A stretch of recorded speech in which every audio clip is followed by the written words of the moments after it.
Partisipasi Indonesia seperti kita ketahui bersama di Board of Peace ini merupakan wujud dari langkah strategis, konstruktif, dan juga konkret dalam rangka mendukung kemerdekaan Palestina.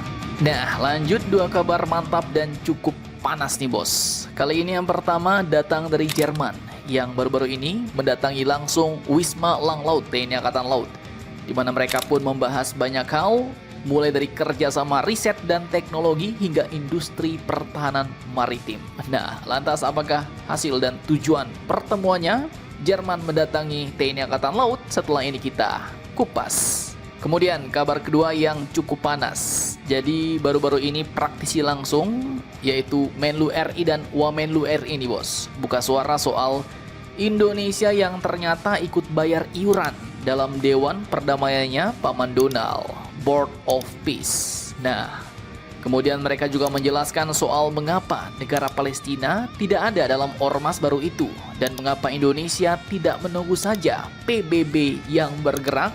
Nah loh, lantas apakah alasan Indonesia? Sebenarnya, menurut Menlu RI dan Wamenlu RI, penasaran beritanya? Cus! Mari kipas, mari kita kupas berita lengkapnya satu per satu bosku. Oke, yang pertama terkait TNI Angkatan Laut yang menggandeng Jerman. Jadi admin kutip dari beberapa sumber berita berikut pada Rabu 28 Januari 2026 di Wisma Langlaut Menteng, Jakarta Pusat, bos. Kepala Staf Angkatan Laut Laksamana TNI Dr. Muhammad Ali telah menerima kunjungan kehormatan Duta Besar Jerman untuk Indonesia, yaitu HE Ralf Beste. Sekilas yo, kelihatannya cuma pertemuan diplomatik ya kan? Tapi jangan salah bos. Dikatakan bahwa Jerman duduk satu meja dengan TNI Angkatan Laut membahas kerjasama strategis lintas sektor nih. Mulai dari ekonomi, pendidikan, riset dan teknologi, kesehatan, sampai yang paling sangar adalah industri pertahanan maritim. Nah, kemudian salah satu sorotan utamanya adalah keberhasilan Navy to Navy Staff Talks atau NST antara TNI Angkatan Laut dan Angkatan Laut Jerman, bos, yang digelar di Jerman pada Agustus 2025 lalu.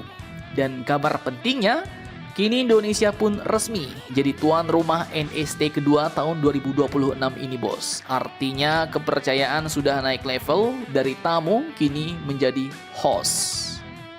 Nah, dalam pertemuan ini Kasal dan Dubes Beste sepakat bakal meningkatkan intensitas latihan bersama, memperkuat pendidikan dan pelatihan prajurit, serta juga untuk membuka ruang riset maritim dan pengembangan SDM bos. Nah, jadi artinya latihan gabungan antara Jerman dan TNI Angkatan Laut nanti bakal semakin banyak dan semakin ditingkatkan. Bahkan membuka ruang riset maritim, jadi ya ini bisa saja di masa depan TNI Angkatan Laut dan Jerman mereka melakukan riset teknologi kapal dan sistem tempur laut bersama, kemudian riset keamanan laut dan bawah laut bersama, unmanned system, bahkan mungkin juga bisa riset SDM bersama dan doktrin operasi laut bersama. Nah, itu potensinya ya. Jadi intinya ya, kerjasamanya bukan cuma otot bos, tapi juga otak. Turut hadir mendampingi Kasal ada Asintel Kasal Laksda TNI Akmal dan Asops Kasal Laksda TNI Yayan Sofian. Dan ini adalah tanda bahwa pembahasan ini adalah serius, teknis, dan strategis. Mantap, mantap, jos. Lanjut ke berita yang kedua nih bos.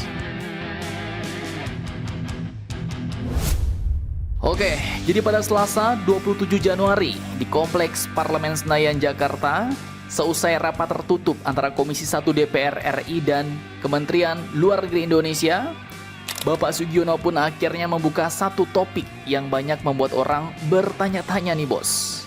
Indonesia ikut Board of Peace, Dewan Perdamaiannya Paman Donald, dan katanya bakal bayar iuran.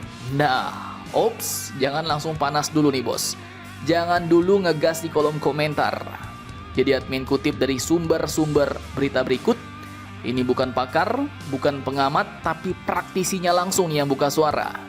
Menlu RI Bapak Sugiono menegaskan satu hal penting bos.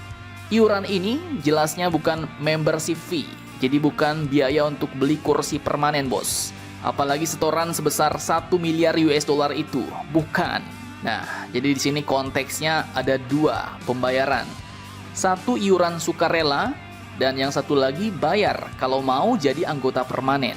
Nah, iuran yang Indonesia ikuti itu adalah partisipasi sukarela, bos. Jadi iuran yang sukarela, bukan dipaksa, bukan disuruh, bukan ditagih pakai invoice. Dan duitnya buat apa, Min? Nah, bukan buat Paman Donald ya, bukan juga buat antek-anteknya. Tapi ini beliau katakan, Bapak Sugiono katakan murni untuk rekonstruksi Gaza. Jadi logikanya simpel, bos.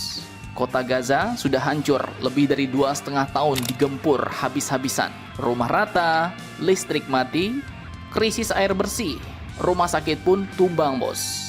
Nah, masa iya ya kan kita mau bantu rekonstruksi cuma modal niat? Yo, nggak mungkin, bos. Harus ada modalnya ya kan, duitnya. Nah, duitnya dari siapa? Nah, ini dari iuran sukarela tadi yang diikuti Indonesia tadi. Kemudian soal isu 1 miliar US dollar itu apa, Min? Nah, itu opsi, bos. Pilihan, bukan kewajiban. Jadi kalau ada negara yang mau store segitu, 1 miliar US dollar itu bakal dapat status anggota permanen di Board of Peace. Kalau Indonesia gimana, Min? Nah, Indonesia sendiri belum memutuskan, bahkan belum membahas mau ikut atau tidak yang permanennya. Jadi di sini clear ya. Indonesia ikut Board of Peace dan Indonesia siap berkontribusi iuran sukarela untuk membangun rekonstruksi Gaza, tapi tidak atau belum untuk jadi anggota permanennya. Nah, pertanyaannya sekarang, kalau Indonesia ikut, mengapa nama Palestina nggak ada pula katanya dalam daftar anggota? Dan kenapa Indonesia nggak nunggu PBB aja yang bergerak, bos? Kenapa harus lewat Board of Peace, ya kan? Nah, terkait hal ini, Wakil Menlu RI pun juga buka suara nih.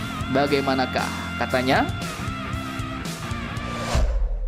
Oke, jadi masih di hari yang sama, Selasa 27 Januari di Kompleks DPR RI, Wakil Menteri Luar Negeri RI, Bapak Arief Hafaz Oegroseno, buka suara, bos. Pertama soal Palestina. Beliau bilang tegas, ini kayaknya ada misunderstanding di publik. Palestina bukan tidak ada, katanya. Palestina tidak duduk di level politik tertinggi, tapi hadir di level operasional di lapangan, bos. Ia sebut ada 15 teknokrat Palestina yang tergabung dalam National Committee for the Administration of Gaza, disingkat NCAG. Mereka inilah yang bakal ngurus listrik, air, layanan kesehatan, pendidikan, keamanan sipil, sampai dengan kehidupan harian warga Gaza. Nah, NCAG sendiri memang berada di struktur yang paling bawah, bos. Tapi justru merekalah yang paling dekat ke rakyat. Tujuannya jelas, yaitu untuk transisi dari Hamas menuju pemerintahan ke teknokratis, lalu diserahkan kembali ke otoritas Palestina saat situasi sudah stabil. Kemudian sekarang soal PBB. Kenapa Indonesia nggak nunggu Dewan Keamanan PBB aja sih? Nah, jawaban Bapak Hafaz pedas, tapi ya jujur nih, bos. Dewan Keamanan PBB nggak bisa ngapa-ngapain katanya. Nah, dijelaskan bahwa Dewan Keamanan PBB berdiri sejak 1945, tapi soal Gaza malah buntu terus di veto. Amerika sendiri yang berkali-kali blok resolusi, ya kan? Jadi aksi nyatanya jadi nihil, nggak ada aksi ngapa-ngapain. Makanya ya, Board of Peace ini dianggap sebagai alternatif aksi nyata, bos. Semua anggota punya hak suara yang setara termasuk Indonesia, meskipun ya penuh kontroversi awalnya, ya kan. Dan kesimpulannya ya, memang admin lihat juga nih bahwa negara kita Indonesia sedang bermain di medan yang cukup sulit, penuh resiko, penuh kritik. Tapi ini bukan soal cari aman ya. Ini soal kita yang mau nonton dari jauh atau turun tangan langsung walau penuh konsekuensi.